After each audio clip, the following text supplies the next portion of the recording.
Добро вечер. Гледате Топ тема. Болниците во земјава се преполни и денеска големи бројки на ново заразени и нови смртни случаи. Скопје ново жариште.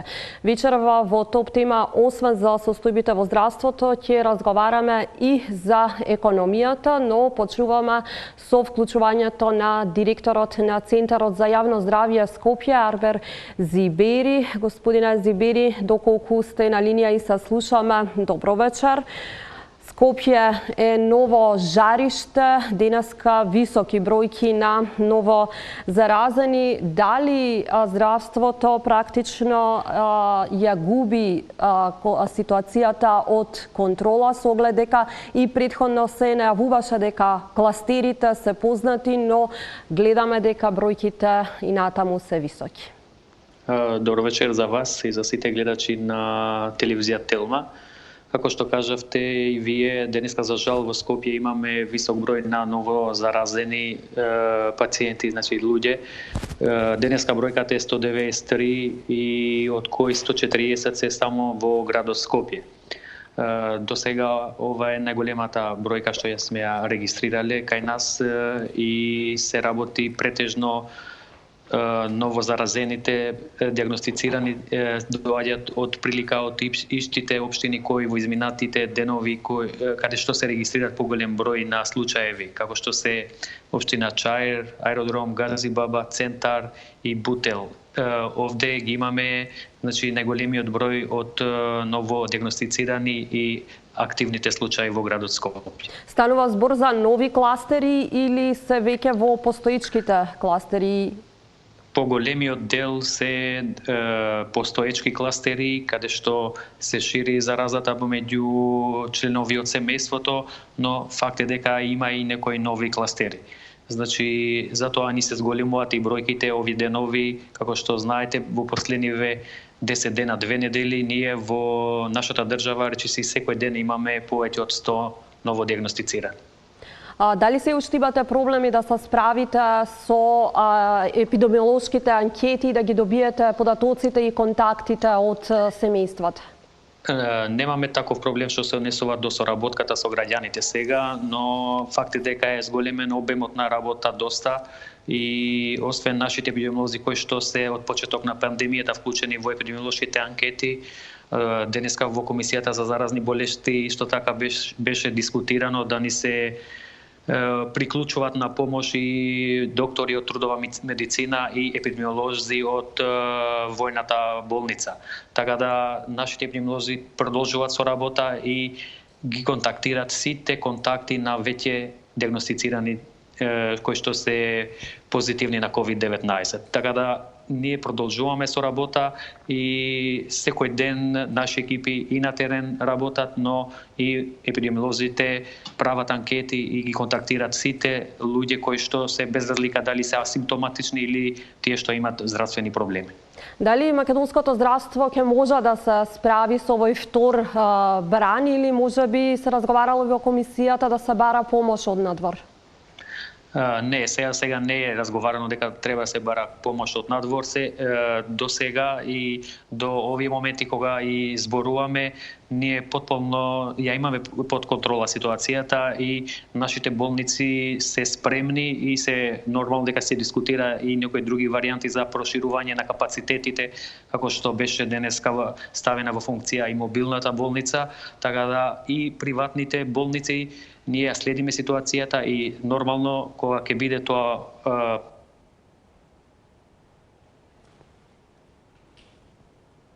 Да, мали технички проблеми со вклучувањето на Зибери.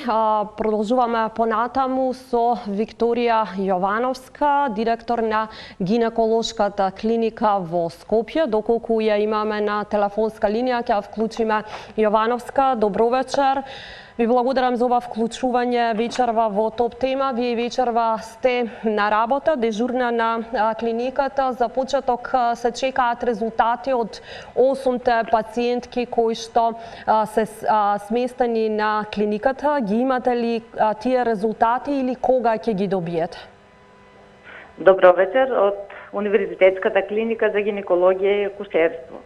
Во моментот кога се слушнавме, чекавме 8, сега чекаме 10 резултати од пациентки. Во меѓувреме примивме уште 2, од кои што едната е позитивна, со позитивен наод за корона позитивна пациентка и една пациентка која што е со симптоми, односно фебрилна, испратена од Делчев. Ивановска, какви се капацитетите на клиниката?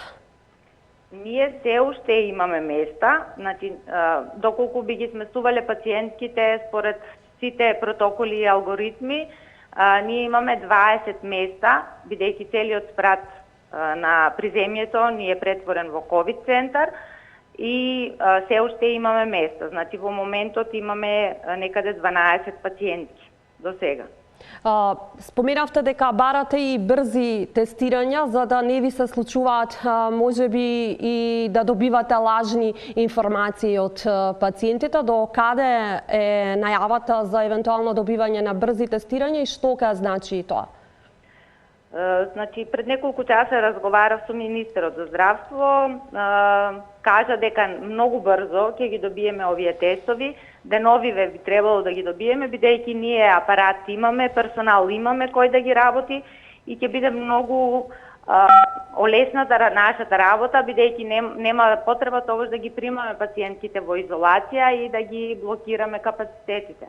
Така да доколку би ги добиле овие брзи ПСР тестови, би имале резултат за некаде од 40 на минути и ќе знаеме дали пациентката треба да се завршува во одделот за изолација или можеме да ја префрлиме во одделот на родилни сали. Колку од пациентите кои што ги имавте досега, од кои што биле во самоизолација, се породени и колку се биле позитивни на коронавирусот? Ние во пациентки во изолација имаме породено до сега 125 пациентки, од кои што 20 биле позитивни со позитивен тест на коронавирус. Колкав е вкупниот капацитет, се извинувам, на COVID-19 делот кој што и еве уште... Ковид центарот е едновремено да бидат хоспитализирани 20 пациентки. Би можело и до 25, меѓутоа тогаш нема да биде според протоколите. Колку е сега во моментот исполнет? Сега во моментот имаме околу 11 пациенти. Апелиравте и дека здравствените работници се преморени практично и колку од нив се заразени, односно во самоизолација?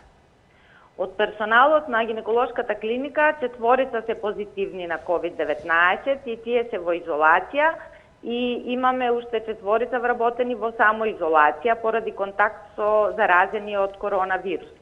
Така да сега се вратија пациентите кои што беа дома во самоизолација, вработените кои што беа дома во самоизолација и некако се подекипиравме повторно до следниот момент кога повторно ќе имаме во самоизолација. Значи така како што одат работите, секојдневно добиваме нови решенија.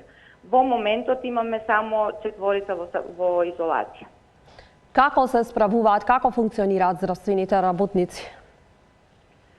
Па да ви кажам, искрено персоналот е преморен и револтиран заради тоа што некој упорно не ги почитува мерките, прават фамилиарни веселби, а додека дел од нашиот персонал е изолиран од семејствата повеќе од 3 месеци, и исто така нашиот персонал исто така се луѓе, тие не се роботи, имаат собствени фамилии, имаат болни во семејствата, имаат бремени жени во семејствата, така да тие не ги гледаат собствените семејства, а многу револтирана вистина кога ќе видите дека некој си прави фамилиарни веселби во меѓувреме, додека вие сте изолирани од сите кои што ви се најблиски.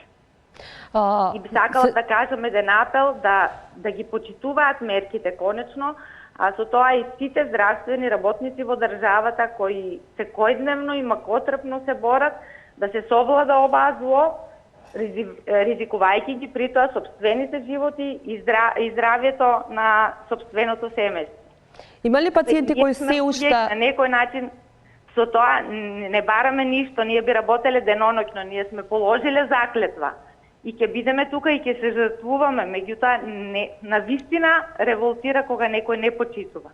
Има ли пациенти кои се уште лажат во однос на нивните контакти после оној случај со докторката родилката која што се представуваше како докторка? Па секако дека ги има, меѓутоа мислам дека се намали бројот на оние пациенти кои што, хајде да не кажеме, ја извртуваат вистината. Јовановска, ви благодарам за вклучувањето во вечерачната топ тема. Информацијата и дека монтажната болница од денеска почнува да се полни. Репортажата, односно да ги прима пациентите. Репортажата од таму ја има колешката Теодора Цветковска, да ја погледнеме. Коронавирусот ја наполни зградата неинфективна. Пациентите кои мора да бидат хоспитализирани. Сега, преку овој тунел, се преместуваат во монтажните болници. Додека чекавме да не спроведат, видовме загрижени луѓе кои на клупата пред приемната амбуланта чекаа резултат. Чекаа да бидат прегледани или да чујат добра вест за своите блиски. Девојка, која само од врата подаде кеса за својот роднина, кој поради короната не смее да влезе во болницата и да го посети. Тргнавме низ така наречениот чист дел, во кој не се примаат ковид позитивни пациенти. Во една од болничките простории на маса стоеше заштитната опрема која мора да ја носиме за да може да влеземе во монтажната болница меѓу болните. Скафандер, еден пар, втор пар ракавици, медицинска капа, маска, визир и тргнавме. Заедно со оделенската сестра поминавме низ нечистиот или болничките ходници и соби каде што има заразени со COVID-19. На влезот кон амбулантата за прием на пациенти има тунел, кој се чини како километарски кога на себе имаш заштитна опрема преку која тешко се дише. Во амбулантата имаше девојка која примаше инфузија и за која лекарите и сестрите, откако детално ќе ја прегледаат, ќе кажат дали ќе биде хоспитализирана тука или сепак за неа ќе се бара место во ковид центарот. Инаку во монтажната болница има 70 легла, распоредени во 10 соби. Вака изгледа една болничка соба во монтажните бараки. Има 6 болнички кревети, а тука, како што ни објасни персоналот од инфективна, се хоспитализираат лесните случаи од коронавирусот. Сега се лекуваат тројца пациенти, меѓу кои еден млад човек кој ни кажа дека се чувствува добро. Тука на помош е дојден и медицинскиот персонал од кардиологија, а директорка на инфективна, доктор Милена Стевановиќ, вели дека поради напливот на пациенти, освен нивниот персонал, работи тим од доктори и сестри од други скопски болници и градови од внатрешноста. Колеги се дојдени од интернистичките гранки. Јас сум многу благодарна на соработката и на нивниот професионализам што го покажуваат во дело, не само по Facebook профилите, нели?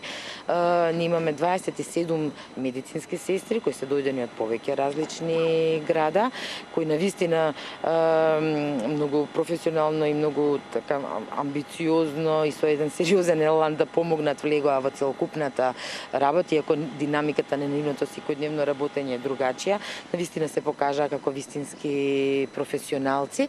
По нашата обиколка во монтажните болнички соби, ја симнавме заштитната опрема. Направивме целосна дезинфекција и излеговме од болницата. Надвор, нов итен случај донесен со брза помош. Тимот од инфективна го спремаше да го хоспитализира. На влезот пак бивме сведоци на неколку возила на погребална, изгаснати човечки животи од вирусот. Назад сме во топ тема. Продолжуваме на тема економија. Во студиото го имам Павле Гацов, председател на Сдруженијето на даночни советници. Гацов, добро вечер. Добро вечер. Ако ја видовме, како видовме последните информации, последните податоци за состојбата во здравството, ако и самиот министер вели дека здравството е во најтешката криза која што се нашло во земјава, како ваквите состојби ќе се одразат врз економијата, особено ако продолжи ваквата состојба? Ние и досега имавме лоша ситуација, лош одраз на здравствената состојба врз економијата. Очигледно дека ако продолжи и ако вака дополнително се влошува ситуацијата, дека ќе биде овој удар врз економијата уште посилен и поодложен, ќе трае подолго. Тоа значи дека и за здравувањето потенцијално, иако во овој момент после вакви бројки е тешко да се зборува за здравување, ќе биде долго, тешко, макотрпно и ќе чини многу. Тоа во превод значи дека после некој период тебе да кажем условно враќање во некаква нормална ситуација ќе треба да се ревидираат бројките, да се бара излез, да се бара начин да се поврати она што е изгубено, зборувам од аспект на економијата, што е изгубено во овие четврти месец веќе, а како што гледаме дека и предпоставувам во текот на летото ќе ги гледаме овие слики, односно ќе гледаме и понатаму продолжена борба против COVID-19. За големо чудо во наводници, нема чудо никогаш дека треба да се сработи, до сега Македонија релативно добро се носи во економска смисла со последиците од корона кризата, со тоа што кажав калкулациите се првиот, вториот квартал, веќе третиот квартал да има известно порамнување, од четвртиот да се направи некаков поврат, односно заздравување, но денешните бројки може да значат нешто. Да, колку е тоа реално стварливо со оглед на денешните бројки? Се проблематизира овој оптимистички пристап со ваквите бројки, ако не се загризе целосно кон, да кажам, освестување на народот дека ситуацијата е во нивни раце пред се, па после во рамките на здравствените власти и воопшто на власта со сугестии за придржување до мерките, до влијанијата на несериозна преку позиција кога и понатаму се не се внимава на социјална дистанца, не се носат маски и така натаму. Верувам дека ова ќе значи сериозно освестување, односно отрезнување. Овие бројки ќе значат здравување буквално на народот за да се почитуваат сите мерки. Иако на почетокот некако сите стравуваа дека можеби и текстилната индустрија ќе биде таа која што и меѓу првите ќе го почувствува ударот, за почеток тоа не беше така, меѓутоа гледаме дека деновиве особено во Штип се затворени 8 текстилни фабрики.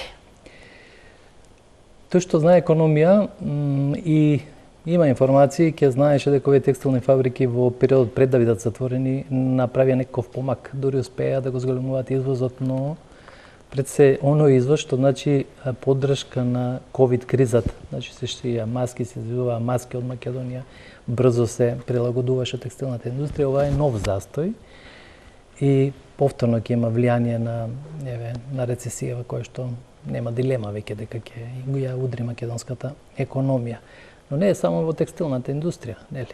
Општо застој постои и обидите да се заживее, да се врати вербата во луѓето, отварање полека на, јас би рекол и на рестораните, само порака дека ние можеме, знаеме и умееме, но кажувам дека ова сепак е со одложена примена. Невработеноста може ли да се случи сега повторно да биде проблем со оглед дека од февруари до сега, односно до заклучно со мај, бројот на невработени е зголеман за 15.000 ако се гледаат според податоците од Агенцијата за вработување?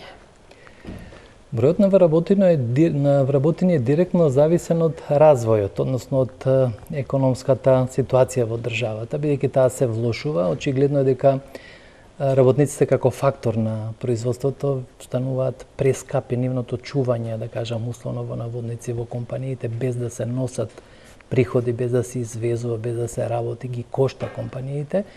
И факт е дека и во наредниот период постои ризика од зголемување на бројот на невработените, односно во ситуација намалување на бројот на вработените.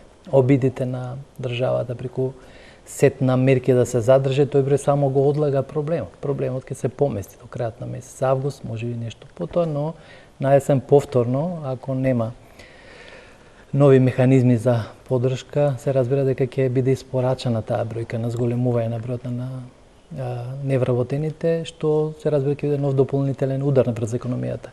Во економијата важи системот на врзани садови.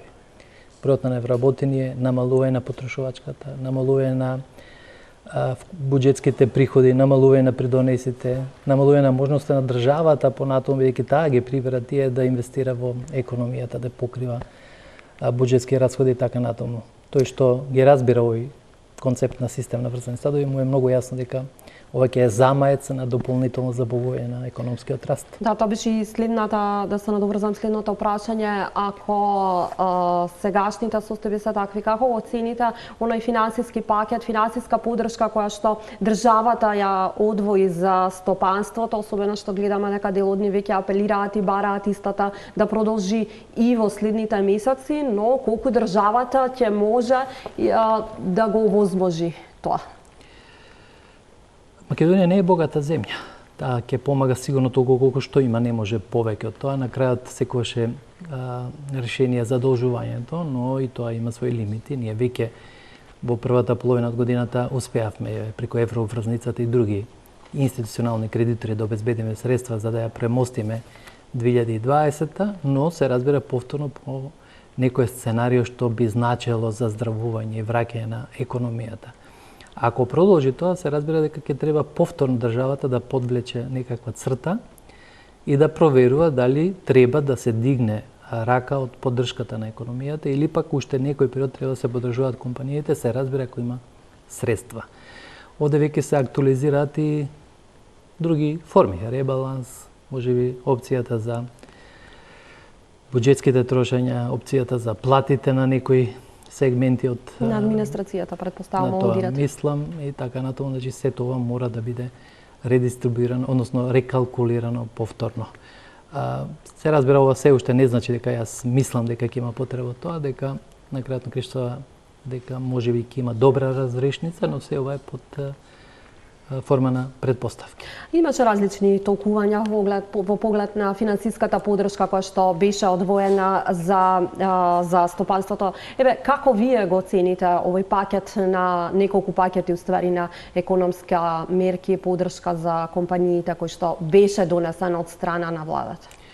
Колку тоа е популистички само, колку навистина е потребно за стопанството, колку беше врзано можеби сега и со изборите? Јас мора да имаме во предвид дека и ова што ќе го зборуваме во контекст на изместената перцепција заради корона кризата. Така да што и да кажам, во нормални услови не би важало. Ова во ист контекст и кога ќе ја поврзате корона кризата и со изборите, по уште повеќе кривата на огледалото се витка, така да перцепцијата се не е веќе нормална. Сакам да кажам дека Македонија успеа да обезбеди одмерена помош, ни премногу, ни премалку. Порано или покасно, тоа веќе мислам дека станува небитно, дека помошта дојде на време сепак, дека беше покриена најголемата структура на субјекти кои што беа погодени од корона кризата, почнувајќи од работодавачи, вработени, социјални случаи, компании и така натаму. Дека трењето во оваа фаза, бидејќи се уште трае таа помош, е задоволително, дека новото одмирување, дали треба да се продолжи, ќе биде, кажав, уште еднаш ќе повторам, предмет на ново калкулирање. Да немаме илузии, кажав дека фискалниот простор на нашиот буџет е прилично тесен. Ние имаме буџет кој што е усмерен кон платите, социјалата, пензиите и така натаму. Дури просторот за вакви изненадувачки, да кажам, расходи е непредвидлив, односно нема простор во обичниот буџет, затоа и се приде кон зголемување, односно кон задолжување. Некои од компаниите ова го ценат дека е премалку, очекуваат повеќе. Се разбира, од друга страна, за ова да се случува треба и извори на финансирање, мислам на буџетски приходи во овој сегмент, иако ова сакам да го нагласам, според бројките што ги објавуваат Министерството за финансии и управата, прибирањето на приходите е подобро од планот. Но сепак тешко оди таа наплата на прилично, но они сценарија што значише пат на некои 30-40% сепак не се случува. Тоа значи дека има мал простор кој што ќе значи можност да можеби поттикнување на домашната побарувачка, можеби на компании кои што се во ситуација да отпуштаат вработени и така натаму, и во некои сегменти што ќе значи и зафаќање од есенските месеци. Да, но колку тоа може да се пролонгира во следните месеци, ако сега велиме во некој оптимистичко сценарио, колку тоа полнење на буџетот дополнително може да се види дека ќе биде поголем проблем од она што може би оптимистичкото сценарио. Калкулациите се неизвестни, односно непредвидливи. Сега доаѓаат летни месеци, луѓето заминуваат во наводници, не знам дали ќе заминат на годишни одмори. Второ, од друга страна се подобрува наплатата на некои видови на приходи, кои што значат можност да се приберат приходи од транзитирање на странци. Овде конкретно купуваат бензин, бидејќи македонскиот бензин е најевтин, значи ќе собереме ДДВ и акциз од бензинот од странци кои што во месеците мај, април, март ги немаше. Значи тоа се некои можности кои што можат да влијат на подобрување на прибирањето на приходите, кажав, кои што треба да се искористат умно, разумно во наредниот период.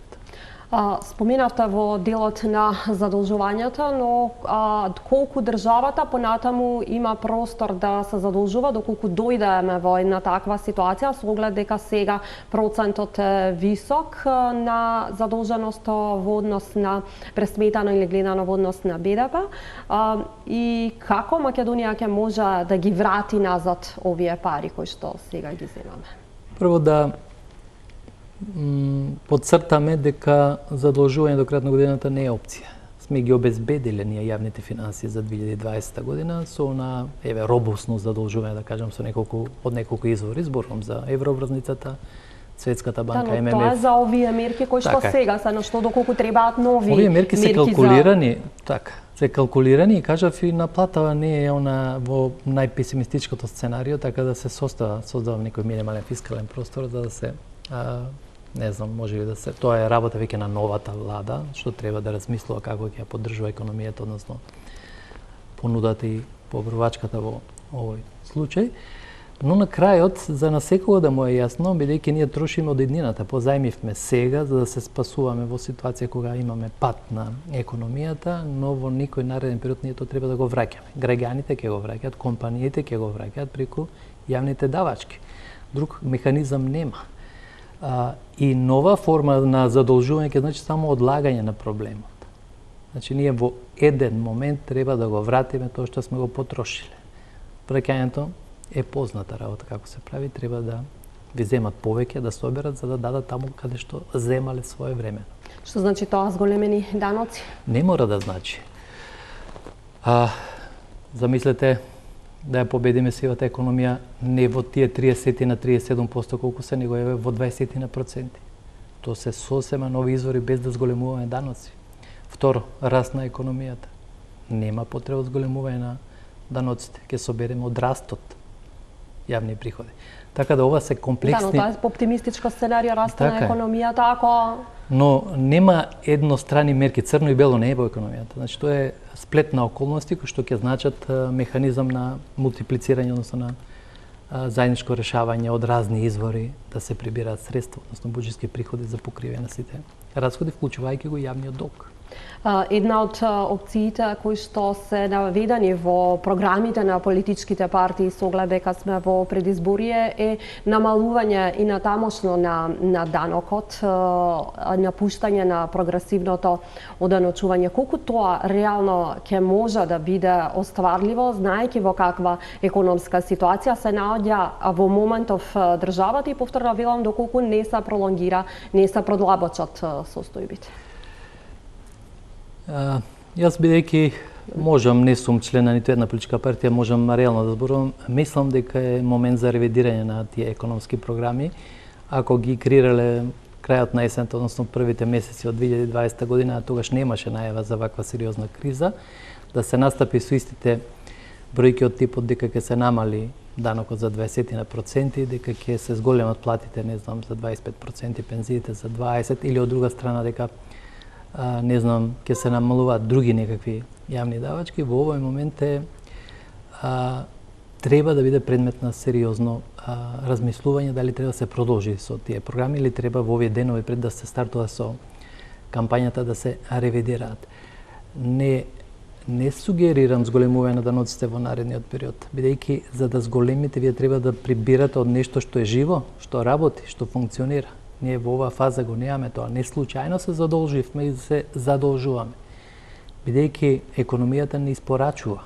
Требаше од надвор да земеме за да се обидеме со инфузија некаква да ја подобриме економијата. Но во еден момент, ако прибирањето е недоволно, кажав, од растот, од сивата економија, од други скриени извори, од намалени расходи, што пак се заборави и во кампањата не се споменува дека во буџетот имаме нерационални расходи кои што и денеска не се избришани, денеска постојат.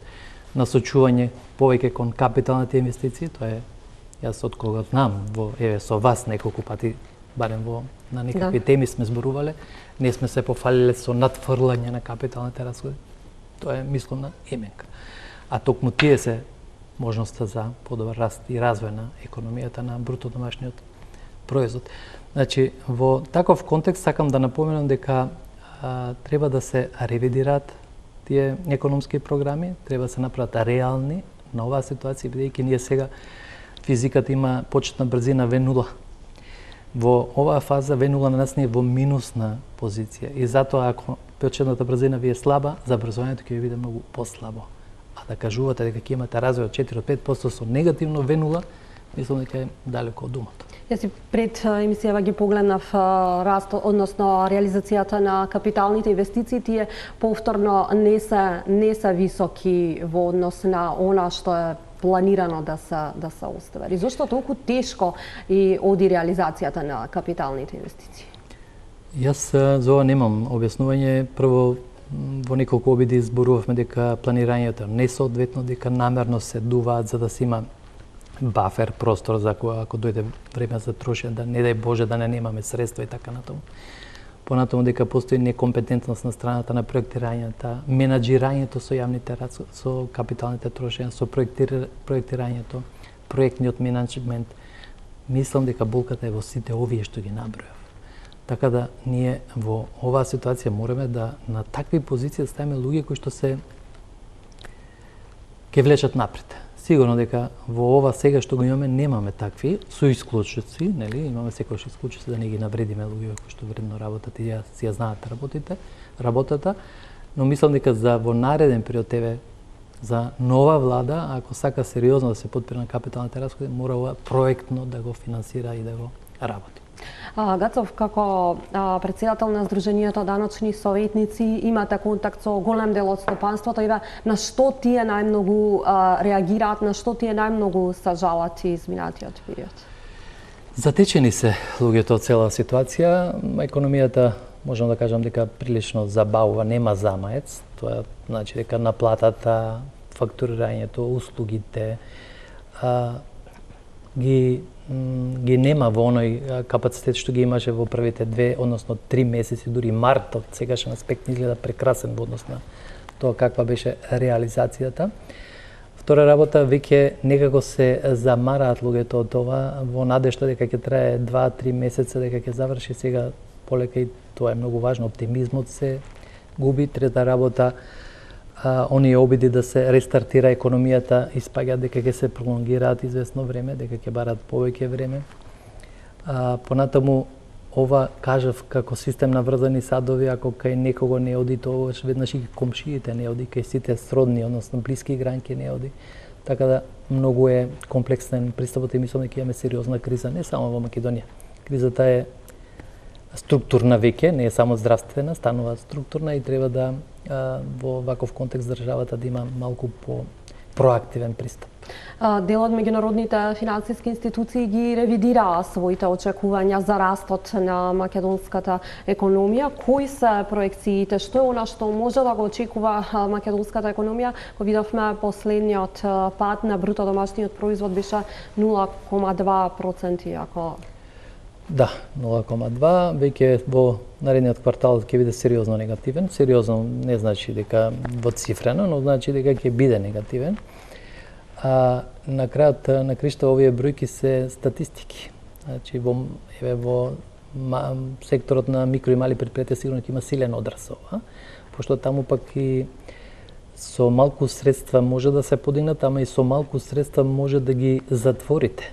За малку средства може да ги затворите, така да на нив треба да се обрне посебно внимание. Од друга страна, големите компании кои што на некој начин дадоа замаец на македонската економија, не може да ги пробијат пазарите, повторно да се вратат на европските пазари, бидејќи таму нема кој да побарува. Зборувам пред се за компаниите од тризовите големи, знаеме веќе за кои мислиме.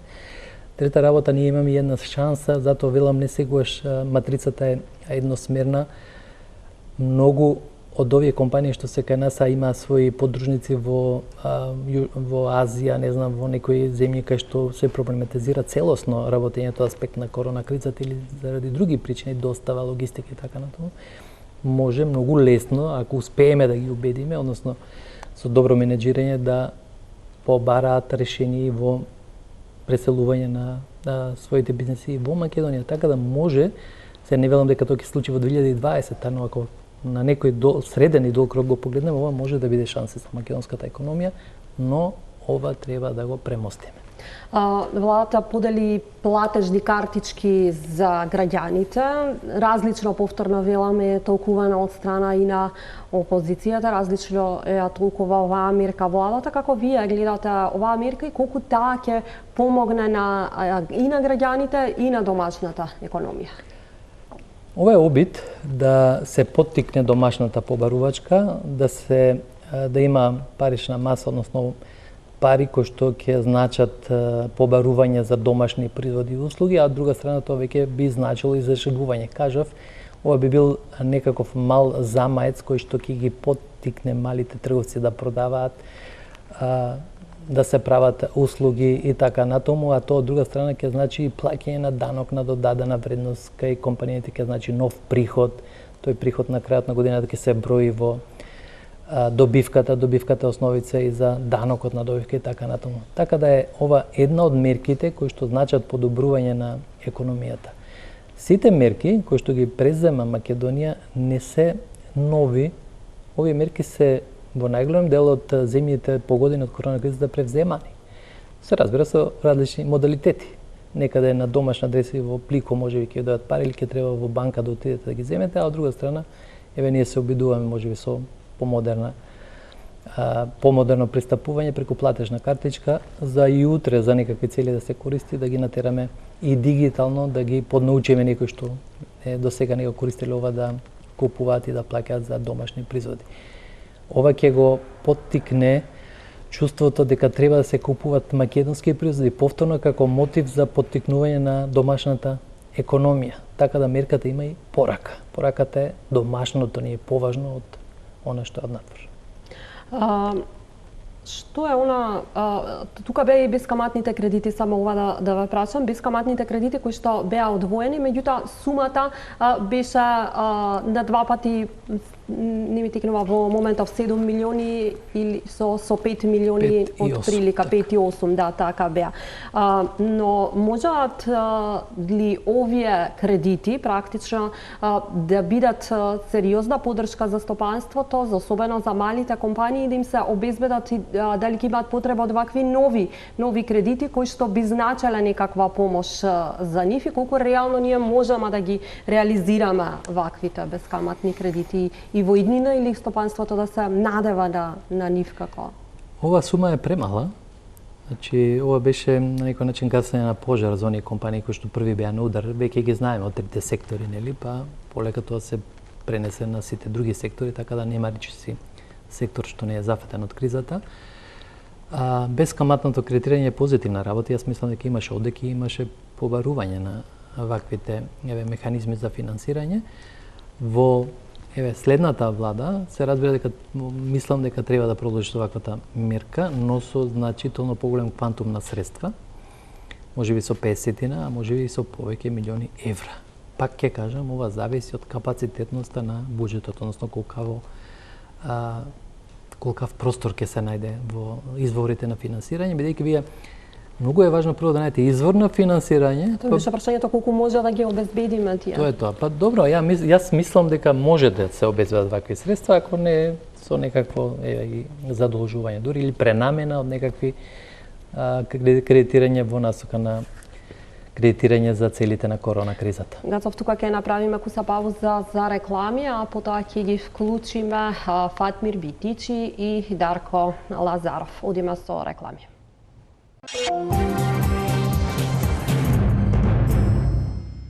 Добро вечер, се враќаме назад во топ тема. На линија треба да ги имаме Фатмир Битичи, председател на Комисијата за финансирање во СДСМ и Дарко Лазаров од ВМРО ДПМН. Добро вечер и за двајцата.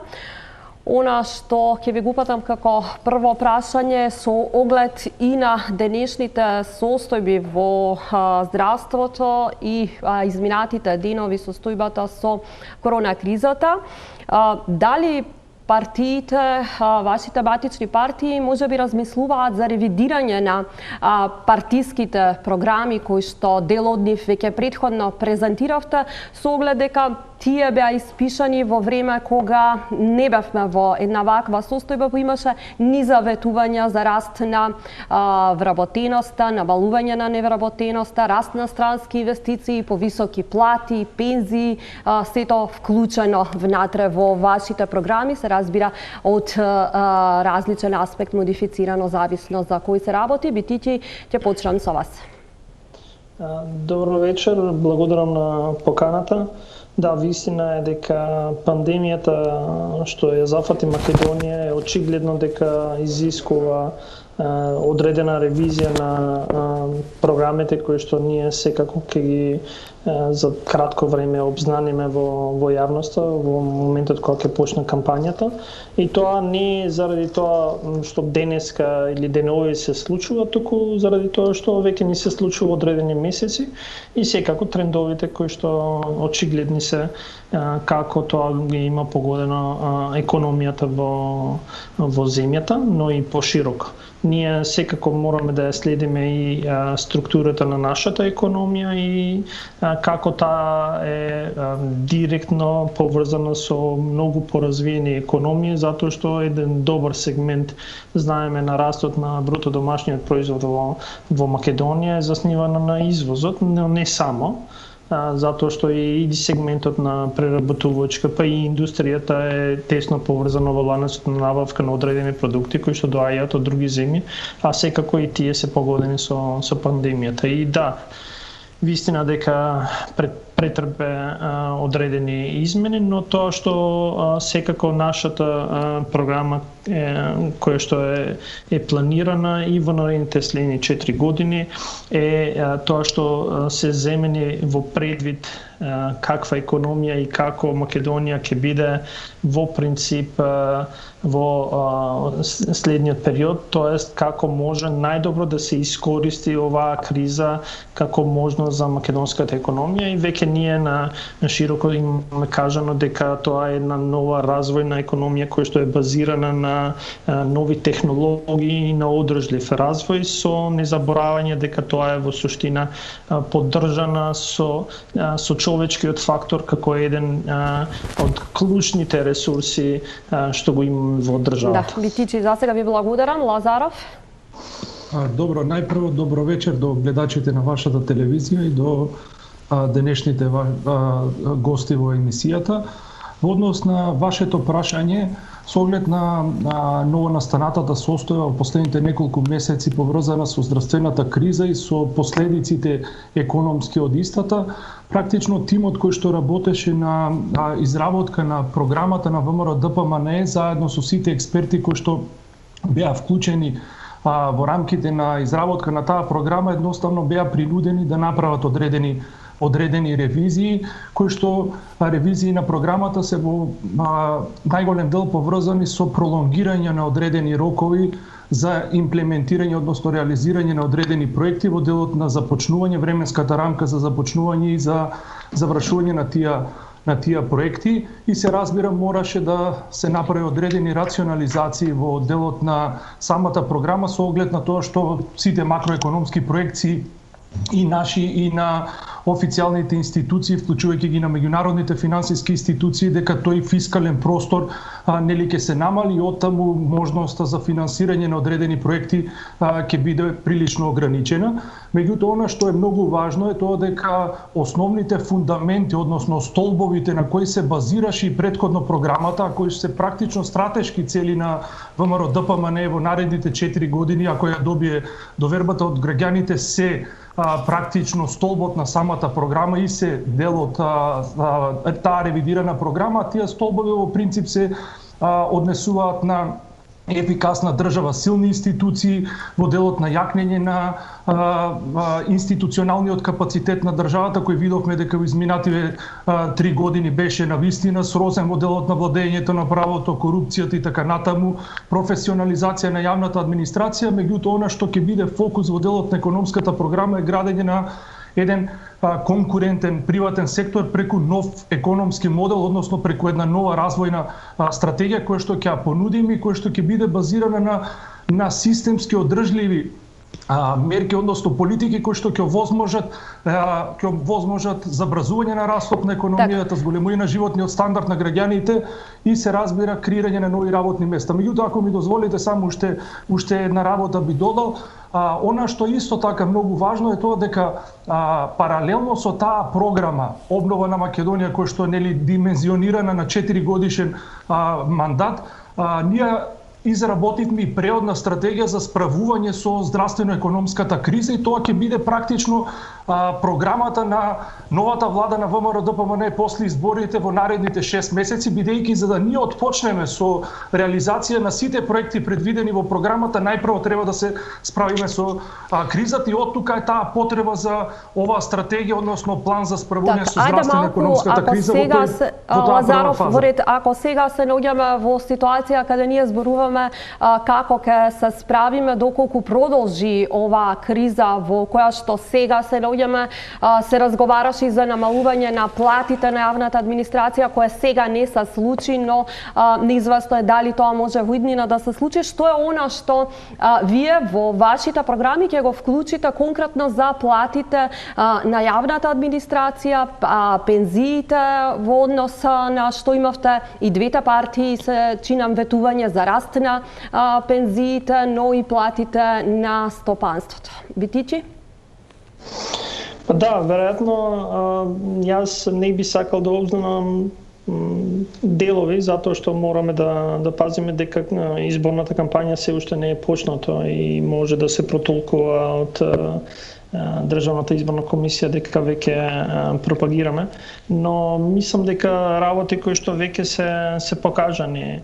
И јас се согласувам со говорникот, во суштина истиот став е за сите кои што свесно влегуваме во една ваква политичка борба, дека неизбежно е пролонгирање на одредени клучни работи кои што треба да се превземат, а тоа не е превземање во овој период кога справувањето со кризата е клучно. Ние најверојатно до крај на оваа година ќе го почнеме делот на оправување на економијата и справување со одредени проблеми, но клучните, да кажеме, изборни ветувања нема да се случуваат во 2020, туку ќе се случуваат 2021 па до крај на мандатот од 2023. И затоа сметам дека сега не е благодарно да зборуваме дали и колку се тие покачувања. Но еве неколку работи клучни. Ја реков дека клучниот момент на нашата програма ќе биде поддршката на граѓаните, а тоа е, како што покажавме и во претходниот период, е дека креираме нови работни места кои што се подобро платени работни места, затоа што сметаме дека секој едно работно место во државата и секој еден граѓанин заслужува да имат подобри примања и подобар стандард и квалитет на живот, и тоа ќе го продолжиме и во наредниот период со фокус на одредени категории на луѓе кои што сметаме дека адекватно треба да се поддржат. А таму е поддршка на младите, давање на нови можности за младите, дали е тоа во влегување во нови зафати како што е во стопанството, но не заборавајќи на одредена целна група која што е итекако битна, а тоа е пензионерите. Само во тој момент можам да кажам дека ние остануваме во доменот на тоа што сме го ветили и претходно, дека ќе одиме на дефинирање на минимална пензија и да го намалиме, да ја намалиме разликата или на гепот кој што постои помеѓу најниската и највисоката скала, затоа што на пензии во државата, затоа што сметаме дека со тоа ќе направиме правишна и еднаква распределба на средствата кај одредената група на пензионери, и секако кај пензиите ќе имаме ќе продолжиме со една многу специфична, да кажеме, стратегија. Тоа е да продолжиме да го стабилизираме пензискиот фонд за да им обезбедиме сигурни пензии на наредните генерации. Добро, Лазаров. Добро, ако ми дозволите, пред да го кажам, да одговорам на вашето прашање, би сакал само чисто еден коментар во однос на тезите на господинот Бетики во делот на тезата дека се креирани во изминат период високоплатени работни места. Податоците и анализите кои што се официјални, сите економисти можат да ги направат и тие се потврдени и нотирани од страна на Светска банка и на Народната банка на Македонија, е дека продуктивноста во Македонија во изминативе 3 години има тенденција на пад од 2% на квартална основа, што значи дека тие дополнителни вработувања, односно таа се во стручната литература се вика маргинална продуктивност. За да ви падне просечната продуктивност во економијата по работник, тоа е предизвикано нормално од пад на маргиналната продуктивност, односно на продуктивноста на новите 60.000 вработени нели во овој 3-годишен период, а податоците и анализите укажуваат дека практично овие 60.000 вработени имаат за 20 до 30% помала продуктивност од просечната продуктивност на оние останатите вработени во националната економија, што значи дека дел од овие креирани работни места практично се вештачки креирани, дел во јавната администрација, дел со активни мерки на државата кои што се неодржливи. Ме разбирате, вие трошите 25 милиони евра преку Агенција за вработување за финансирање на активни мерки, наместо да ги насочите тие пари системски во делот на подршка на инвестициите на компаниите кои што ќе креираат работни места, а тие работни места ќе бидат да речем попродуктивни со тие нови инвестиции. Во делот на платите на јавната администрација спомнавте, ставот на ВМРО-ДПМН уште од почетокот беше дека не треба да се чепка во платите на јавната администрација, наспроти ставот на Социјалдемократскиот сојуз кој предложи нели мерка и сега се обидува да ја заборави, условно кажано, тоа е намалување на јавната администрација, односно платите во јавната администрација на минимално ниво од 14.500 денари. Нашата теза е едноставно дека платите во јавната администрација не треба да се намалуваат, односно тие треба и во наредниот период да растат, бидејќи вие знаете кога растат платите, ако ги проектирате растот на платите на 3 на 4% годишно, практично тоа значи дека едноставно вие само ги индексирате платите, затоа што растат, односно се зголемува стапката на инфлација, растат цените и така натаму. Да му оставиме сега простор, Битичи. Да, јас навистина веројатно погрешно се разбравме кога зборувам за креирање на работни места, не е фокусот на креирање на работни места во јавната администрација и впрочем, еве, не сакав да реплицирам, ама морам да реплицирам. Не е СДСМ таа која што ја направи јавната администрација или јавниот сектор од 60 на 160.000 евра луѓе, туку е ВМРО во 12 години на владење и колку е да е зголемен бројот на јавната администрација во овие 3 години, тоа е нужно за да се справиме, очигледно за да се справиме со вакви ситуации кога на граѓаните им се потребни услуги, но јас зборував за зголемување на платите во сите сектори, особено во приватниот сектор, и само еве за подсетување, ние докажавме дека во период од 2 години можеме минималната плата да ја донесеме од 9 на 14.500 или тоа е за 160% зголемување на плати во реалниот сектор, и тоа е потик повеќе и мотив повеќе за луѓето да ја зголемат нивната продуктивност и ефикасност. На краиштата знаеме дека финансискиот стимул е еден од клучните параметри за зголемување на продуктивноста и ефикасноста на работните места, а да не зборуваме за просечната плата и така натаму. И затоа сметам дека треба во таа насока да збориме, а секако еве за јавната администрација јас не зборував за платите, затоа што очигледно е ставот и мислам дека веќе го имаме најавено, дека ние ќе одиме на опцијата е дека заедно со сите досегашни анализи направени дека работните места во јавната администрација треба да бидат исклучителни онолку колку што се доволно за да се испорачат квалитетни и навремени услуги кај граѓаните, па со цел и да се намалат ако е потребно според секоја институција која што Добро, Битичи. е во државата.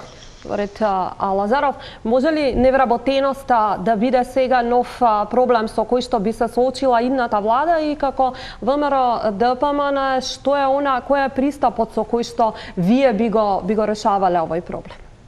Добро, Наташа, јас пак уште еднаш ќе повторам и ќе го поделам прашањето во два дела. Првиот сегмент, во таа прва фаза, да речем до крајот на годината, она што треба да и ќе биде фокус на владата на ВМРО ДПМН, идната влада на ВМРО ДПМН е спасување на што е можно повеќе работни места. Значи, во таа преодна стратегија фокусот ќе биде на заштита на што е можно повеќе работни места, бидејќи колку повеќе ние губиме работни места во овој период заради соодветни неадекватни антикризни економски политики, толку повеќе ќе имаме проблем понатаму во делот на имплементирање на сите тие мерки и политики кои треба да го зголемат бројот на вработени после 2020 година, односно во тој посткризен период. Така да фокусот ќе биде прво заштита на работните места, а понатаму креирање на работни места, меѓутоа вистински, односно реално одржливи преку стимулирање на инвестициите во приватниот сектор, бидејќи приватниот сектор е тој кој што треба да генерира работни места, кои што треба да инвестира, да произведува, да извезува, за да едноставно економијата оди напред. Јас ќе чисто само уште едно ќе додадам во делот на дискусијата на господинот Бетичи, во делот на зголемување на продуктивноста, финансискиот стимул на вработените и така натаму.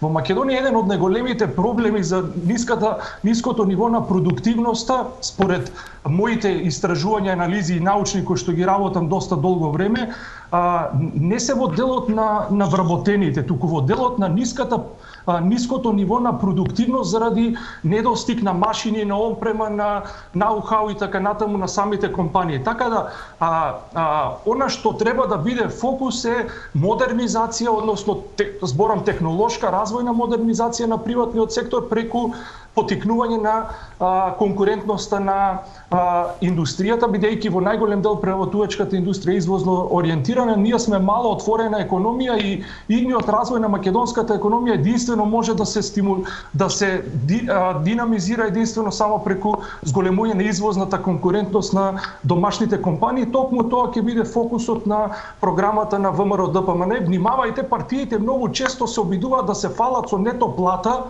односно со пораст на платите и со вработеноста. Владата, освен во делот на јавната администрација, не вработува. Значи, таа создава услови приватниот сектор да креира нови работни места преку инвестиции. Внимавајте еден парадокс еве во овие 3 години.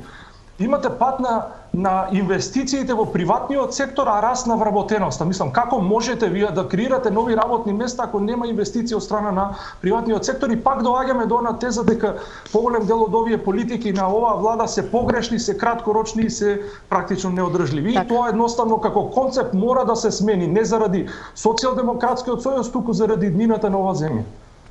Добро, Битичи? Не, мислам дека во самите зборови на господин Лазаров има контрадикторности. Еве само за споредба, јас обичам да зборувам со бројки. Ние во првиот квартал, без разлика дека кризата не фати во месец март, некаде втората половина на месец март, ја завршивме првиот квартал, го завршивме на историско најниско ниво на невработеност. Тоа значи дека во првиот квартал, без разлика што бруто домашниот производ имаше раст само од 0,2, има генерирани нови работни места и сега теоретски ќе почнеме да кажуваме како е возможно да се креираат нови работни места, ама мислам дека немаме време толку во емисијата. И кризата нас секако не погоди, како што има погодена целата економија на светско ниво и веројатно прашањето дали ќе се бориме со невработеноста е една од работите, да, но затоа сметам, затоа што сме повикани да зборуваме што ќе правиме наредните 4 години, ние искрено имаме многу подобра, да кажеме, почетна основа во овој момент и секако сме докажале дека знаеме како се креираат на работни места, а тоа е креирање на работни места не со директен интервенционизам во приватниот сектор, како што знаеме и се случуваше во претходниот период. Ние само во 2,5 години креиравме над 60.000 работни места, од кои што со сите статистички податоци и сите анализи околу 75% од работните места се искреирани од приватниот сектор. И сега треба да ги прашате најверојатно од приватниот сектор дали тоа е вистина, но статистиката укажува дека ние почнавме со 24,6%.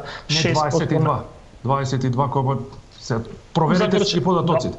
Добро, еве го завршуваме. Само да искоментирам, 2006 беше 36%, знаете ли?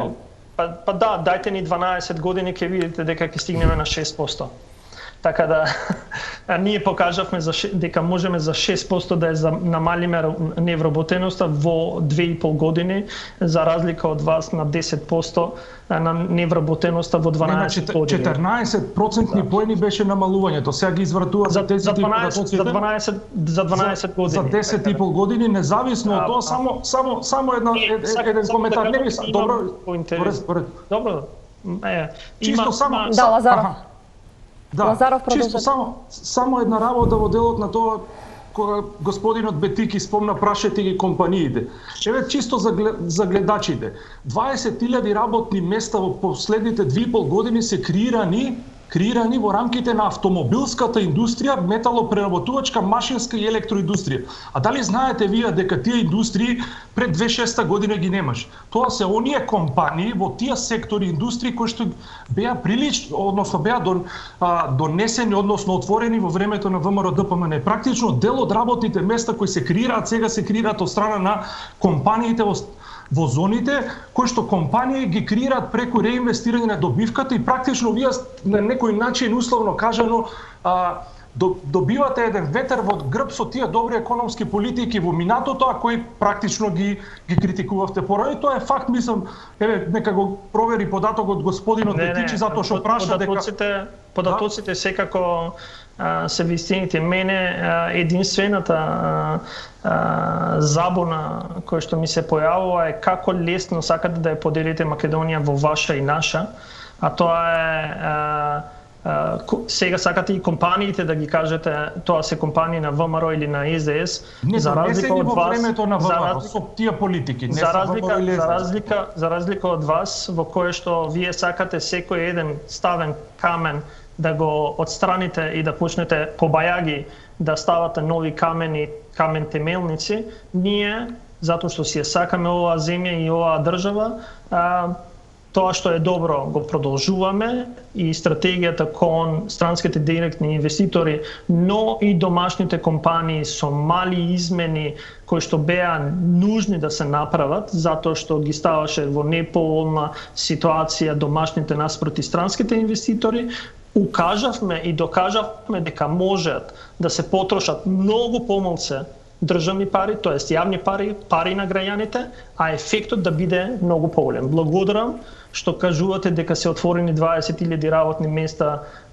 токму во автомобилската индустрија, затоа што ние во овој период не потрошивме 250 милиони јавни пари за да ги привлечеме, туку потрошивме многу помалку, креиравме услови и овозможивме да се отворат работни места. И тоа е суштинска разлика каков е нашиот осврт кон дали и како ја сакаме нашата заедничка држава.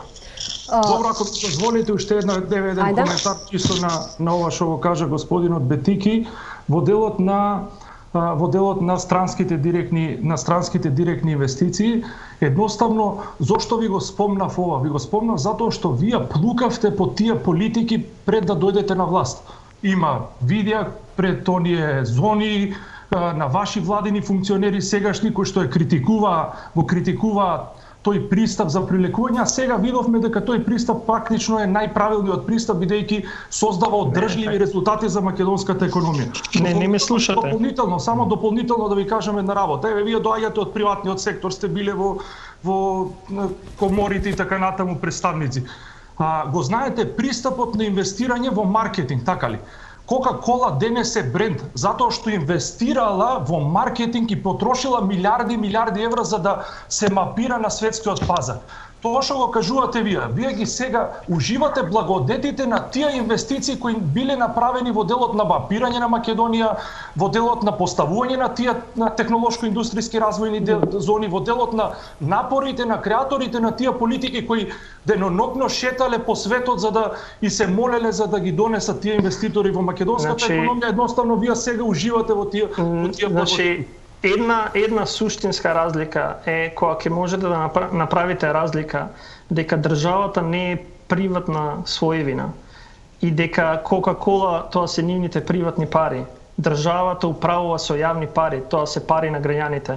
Кога вие ќе фрлите 250 милиони евра во тајни договори, па меѓу другото и на маркетинг, а во друга страна ќе ги оставите пензионерите, здравствените работници, образовните институции во ситуација во која што денеска да не беше владењето на СДСМ во овие 3 години, најверојатно немаше да имаме ниту еден лекар за да може да се справи со пандемијата, тоа е суштинско, различно и погрешно. И тоа мора еднаш за секојаш да биде јасно дека Македонија и државата не е приватна своевина, не е наша приватна работа. И секој еден денар треба да отиде таму кај што навистина е нужно за граѓаните, а не да ги користиме непродуктивно и како што имаме низа на случаи. Не се само овие 250 милиони, ние имаме уште случаи на Скопје 2014. Добро, со оглед дека сме на крај на емисијата, уште едно прашање во делот на даноците со оглед на актуелната состојба во која што повторувам дека се наоѓаме. Имате сосема спротивни концепти во поглед на даноците. Дали СДСМ останува на прогресивното оденочување, а ВМРО ДПМН за враќање на рамен данок и намалување на стапката? Значи, мислам дека е јасно, ние имаме конзистентност во тоа што го збориме. Минатата година беше укинато прогресивното оденочување и оставано простор до 2021, ако не се лажам, за 3 години, да, до почеток на 2022, за да се направи нов концепт на прогресивното оденочување и дали тој е најпотребниот. Ние не можеме да бегаме од идеолошката определба дека сакаме праведен даночен систем. Со тоа што мораме да пазиме дека никој не планираше пандемија. Но од друга страна, вие ќе видите наскоро во програмата дека ние дефинираме стратешки сектори кои што треба да ја водат новата развојна економија, како што е информатичката технологија и дигитализацијата, и таму, например, одиме со целосно напуштање на моделот на оденочување или даночно ослободување, затоа што сакаме да поттикнеме што е можно повише компании, но не само, туку и граѓаните да се насочат таму кај што има додадена вредност и високо платени работни места. Да, Бетичи, ви благодарам. Лазаров? Добро, вака јас ќе почнам од она што заврши мојот соговорник господинот Бетичи, и добро што го кажа ова за да ги подсетиме граѓаните на уште едно лажно ветување предизборно во 2016 година на Социјалдемократскиот сојуз, а тоа лажно ветување беше дека ќе се намала даноците, данокот на добивка во ИКТ секторот на 5%, и видовме дека после 3 години тоа не се случи. Наспротив, видовме дека тие направија обид за зголемување на даноците, па тој обид се испостави дека е погрешен и на крајот ретерираа тоа решение. За разлика од тој принцип на водење на политика, ВМРО ДПМН е прилично конзистентен во делот на тоа дека на Македонија се уште во оваа фаза од развојот, од нејзиниот развој, а особено сега, во овој период кога имаме сериозна економска криза, потребно е да се води политика на рамен данок, односно политика на ниски даноци. Ние дефинитивно на прва владина седница ќе го намалиме данокот, персоналниот данок на доход и данокот на добивка на 9%. Зошто? Затоа што овој период на Македонија треба стимулирање на инвестициите и поддршка на граѓаните, бидејќи со намалување на даноците вие директно давате импакт во делот на зголемување на нето платите во економијата. Ви благодарам за вечерашното гостување на двајцата. Нова емисија во која поопширно ќе ги дебатираме програмите, откако тие ќе бидат и официјално објавени. Ви благодарам за вечерашното учество во топ тема. Продолжуваме уште малку, имаме многу малку време. Гацов, ги слушнавте излагањата на двајцата представници на политичките партии. Може и куса да ги искоментираме, но и ваша порака кој би требало да биде фокусот на идната влада? Во секој предизборие, јас сум вака во подмината возраст, па ги памтам сите речисиеве после плуралистичка Македонија. Има вакви надпревари помеѓу овие две партии. За жал ние немаме две држави, две татковини, па едната да води СДСМ, другата ВМРО, да се надпреваруваат кој ќе биде подобар. Јас прифаќам само успешни, ефикасни политики, кои да ги носи, кои да ги спроведува, така да такви политики поддржувам и сакам да се спроведуваат. И денеска ќе кажам дека политиките на внес на странските инвестиции во Македонија беше добра политика. Исто да кажеме како што политиката на субвенционирање на социјалните придоноси за зголемување на платите на СДСМ е исто така одлична политика. Така да такви политики поддржувам и сакам да се применуваат. Ово последно на колегата Лазаров е добро да се искоментираат со намалување на рамниот данок веднаш на 9%, тоа значи 10% намалување на приходите во буџетот, веднаш после таа седница да ја закажат втората седница, истата ноќ, во која што со тенкови ќе излезат на улицата да во борба против сивата економија. Тоа е многу важно. Ако тоа го направат, тенкови во наводница, немам никакви амбиции дека треба така, него да робустно да се излезе на терен против сивата економија, за да се на крајот, освен под дефолт што ќе се зголеми заради намалената стапка, нели, бидејќи ќе се демотивираат мотивите да се избегнуваат доноци заради ниската стапка, да се прошири опфатот, односно предметот на одоначување и бројот на даночни обврзници кои што во овој момент мислам дека се уште се протнуваат под летвата. Дацо, ви благодарам и вам за вечерашното гостување во топ тема. Вам ви благодарам за вниманието. Останете и понатаму со нашата програма.